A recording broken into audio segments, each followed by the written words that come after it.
Well, obviously, it is Veterans Day, as we mentioned, over the top, and it's more than a day where we just say, thank you for your service. It's more than a day where people like me try to get 10% off in Waffle House. I'm just kidding. I don't know whether Waffle House is doing that, but I bet they are. Let's also remember that people have given up significant parts of themselves, their lives, their bodies for this country, and they deserve an extra thanks, at least from us today. Joining me now, Marine Corps veteran, Bronze Star recipient, and he's also a Semper Fi in America's Fund. His name is Eddie Wright. Eddie, Semper Fi, my Marine brother. First of all, what happened to you 20 years ago? Tell us your story. We don't know your story. Well, Semper Fi, brother. Happy birthday. 20 Happy years ago, I birthday. was serving as an assistant team leader with 1st Reconnaissance Battalion in Fallujah, Iraq.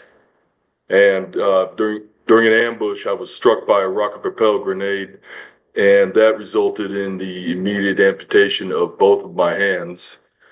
And it was a catastrophic injury, an end to my dream career as a reconnaissance Marine. But a long road of recovery and a blessed life. 20 years later, here I am, still standing.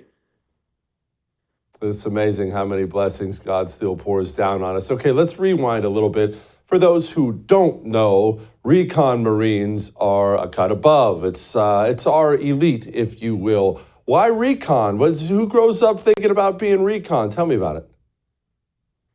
Well, ever since I was a child, I wanted to be a Marine. And somewhere around middle school, I started to read all kinds of books on the Marine Corps.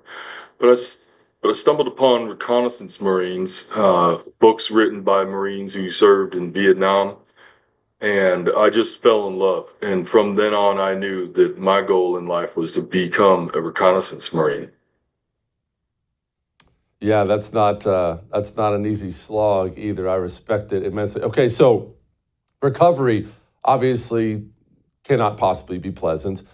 Tell me about your treatment. I'm assuming it was VA treatment. Did you feel like you had everything you needed? And what's it like afterwards? How do you adjust to not having hands all of a sudden? What do you do from there? Tell us about it.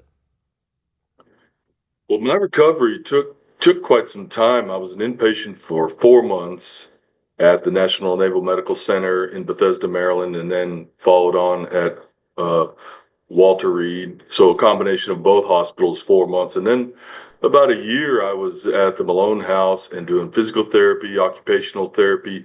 But I never lost my drive to be a Marine. I just didn't know how I was going to continue in that service.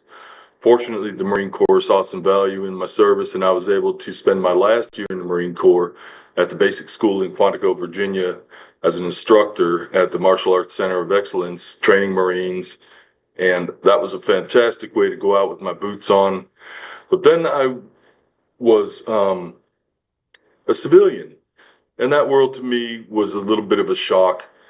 Uh, the VA system, for everything that they do, wonderful for us. There are gaps in the system. It is a bureaucratic agency, and so sometimes, many times, it was very frustrating.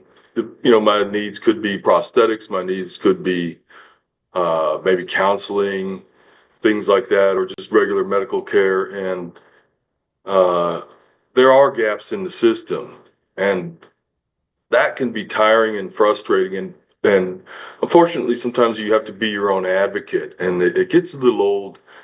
And that's where organizations like the Semper Fi in America's Fund come through, and they fill in those gaps, and they support us, not just with transition, but they do support for the service members, for our families, and they have a holistic approach, integrative wellness, and it's continued service to us and myself. 20 years later, things come up, life happens, and then when you're a veteran and you have a physical disability, a severe injury that limits you, unless you can find some workarounds, it can be tiring and just that much harder than, say, if you had all your health and all your fingers and your limbs. And so they've really come through. It's like a family. They understand that it's not just one time involvement, that it's a lifetime of involvement, and they have a commitment. They're military spouses that started the organization, that run the organization, a dedicated staff and volunteers all over the country. And they not only support Marines, they support all the service branches and our families and our children. And that's wonderful.